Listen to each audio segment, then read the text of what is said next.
Were quickly put to the test. The Satanic Temple in Salem, Massachusetts, announcing a plan to install a monument of their own. The black cube with a helmet on top intended to honor veterans who may not be Christian.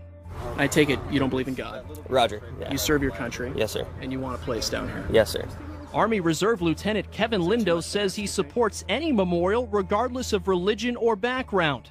But others at Saturday's gathering believe constitutional protection comes with exceptions. There is a freedom of speech, but the freedom comes at a price as well. They are free to believe whatever they want to, but they need to do it on their own grounds, not on public ground. Of the crowd of roughly 200 protesting the Satanic Memorial, some were from out of both city or state. A person's belief sometimes spelled out on a sign, but the facts of the situation often proving elusive. If they're not allowed to have a Christian monument, they shouldn't be allowed to have any other monument here. That's they are allowed to, though. They are allowed to. I guess standing up for what I believe in personally, then, is why I would be here. And for counter-protesters in support of the Satanic Memorial, belief was just as important, not just in a religion, but in their constitutional right to take part. All or none. Yeah. All or none. And we can see this very clearly with what's going on in California. They have a cancer-causing chemical that they found in massive quantities in some small California towns. It's called TCP. It's actually called 1,2,3-TCP. It's an abbreviation for trichloropropane. And this is in the Central Valley of California. They say hundreds of wells that provide water to 1 million people are tainted with a chemical that some experts say is one of the most powerful cancer-causing agents in the world. They say that Environmental Protection Agency has concluded it's likely to be carcinogenic to humans. The California Water Board warns residents not even to shower with this tainted water because they might inhale the chemical. NBC News was in one of these towns, Arvin. They tested the water for TCP. A state-certified lab found more than 6 times the amount that the state says is acceptable. Now, where did this come from? It's used as a degreasing agent in the production of plastic products. There's a couple of corporations that put it there. It was Shell Oil and Dow Chemical. They saw an opportunity decades ago to take a hazardous waste stream at their chemical plants and put it into barrels and sell it to farmers who would then inject it into the ground. Now, that's according to a lawyer who is representing 30 different communities that are suing these two corporations, Dow and Shell, to get them to pay for a multi-million-dollar cleanup, filtration. They say the companies, however, won in lawsuits going back in 2010, but they have settled other lawsuits, and recently they lost their first lawsuit to Central Valley City, 2 hours north of Arvin. The jury awarded Clovis, California, $22 million to treat contaminated wells and remove it from the wells. They say among the documents that this lawyer found is an internal memo in which Dow scientists claimed that TCP was garbage. They acknowledged that it had little utility in killing pests. Presumably that's what they were telling the farmers here. Put this in your ground, you can use it as a pesticide. They say, no, actually we know it's not a pesticide. We just want to get rid of it, and we want to charge people for it. It's kind of what they do with fluoride, isn't it? The Washington Post reports assisted suicide is legal and available in Washington, D.C. for the time being. The law took effect on Monday, a week after a U.S. House panel voted to repeal the city's Death with Dignity Act. Officials now say doctors can begin the process of prescribing life-ending drugs to terminally ill patients. The D.C. Health Department also launched a website where physicians can register to participate in the Death with Dignity program. Patients must be older than 18, with less than 6 months to live in order to be eligible.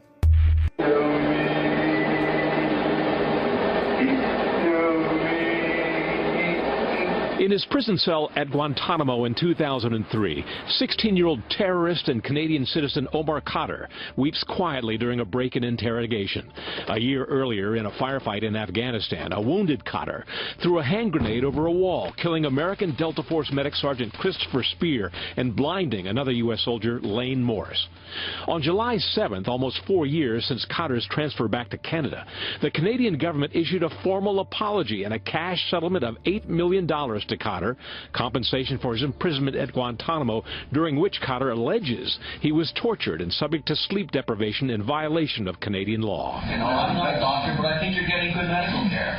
No, I'm not. You're not here. A former U.S. military authority with intimate knowledge of the case told Fox News there is no evidence that Cotter was mistreated or tortured at Guantanamo. He notes that all interrogations done by foreign governments were monitored by U.S. authorities on closed-circuit TV. The settlement, though, has outraged the family of the deceased Spear and survivor Morse, who won a $134 million wrongful death suit against Cotter in a U.S. court in 2015, and are now trying to get Canada to recognize the settlement. He had a bad day at Gitmo. He didn't have a shoulder to cry on at Gitmo, and you want to give him $8 million? Where is the scale? Where is the justice there? There is none. Prime Minister Justin Trudeau acknowledges that Canadians, too, are divided over the settlement, but that it has no choice after its Supreme Court ruled the interrogation of a youth subjected to sleep deprivation to be offensive to Canadian standards. The Charter of Rights and Freedoms protects all Canadians, even when it is uncomfortable. After the settlement, Cotter offered this apology to his American victims. I'm really sorry for their pain. This is not my intention. So this is a time for reconciliation and hopefully not forgetting, but moving on and healing. Lawyers for Spears and Morse requested freezing Cotter's assets, but a Canadian judge threw out that request last week, calling it, quote, extraordinary, pending a trial. In Saudi Arabia, a young woman has sparked fierce debate after posting a video of herself wearing a miniskirt on social media. The clip was first posted to Snapchat and has been shared on Twitter and other sites. Critics have called for her arrest, while supporters have praised her bravery, arguing she should have the freedom to wear what she wants. Saudi Arabia has strict dress code laws. Women must wear long, loose robes in public. Most cover their hair and face with a black veil. A big fight over bathrooms is still underway in Texas. Republican Governor Greg Abbott has convened a special 30-day session that starts tomorrow, and bathrooms are on the agenda. Conservatives in Texas want a bathroom bill similar to that HB 2 bill in North Carolina. Their bill restricts people to using bathrooms that correspond with the gender on their birth certificate. The governor, who's up for re-election next year, has put bathrooms on a list of 20 bills he'd like to see lawmakers pass this session.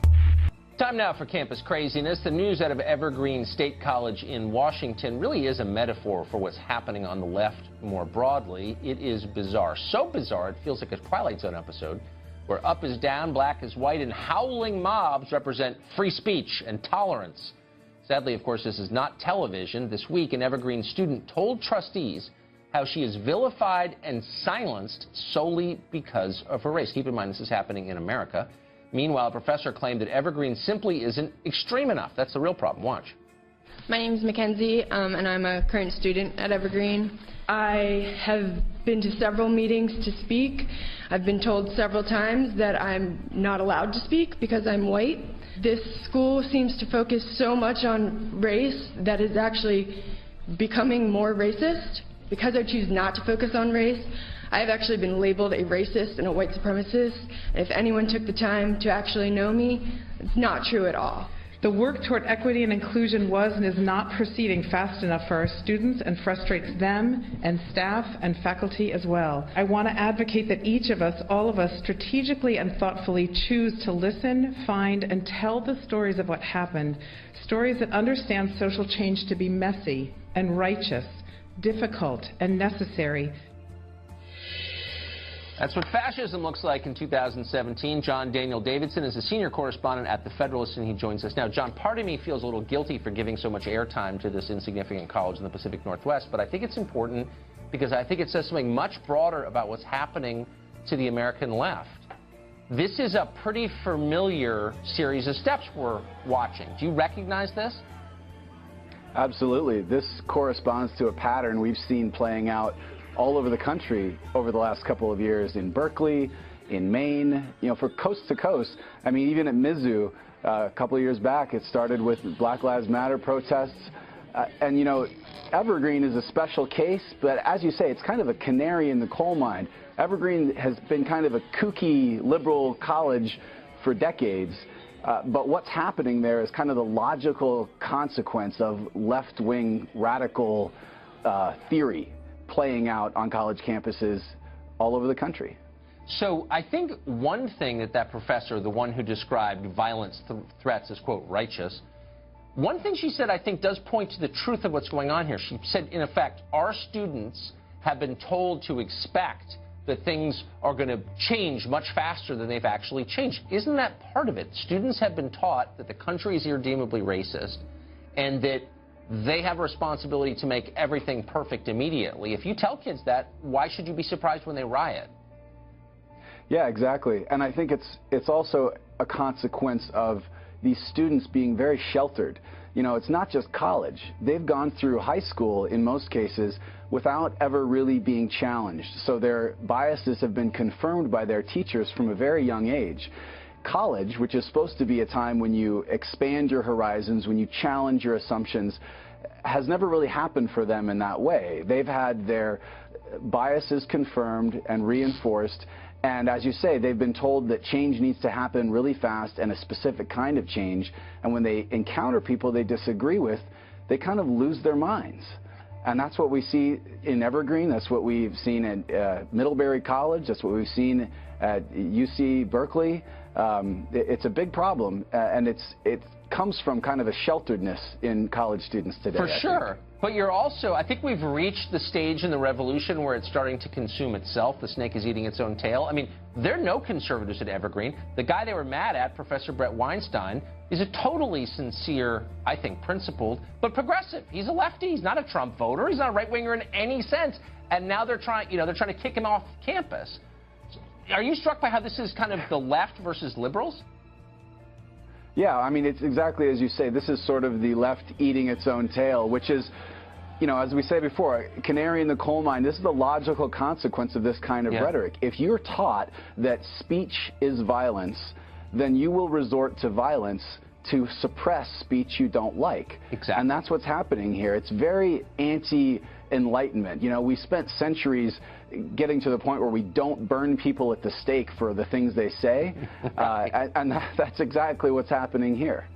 No, that's really nicely put. And how'd you like to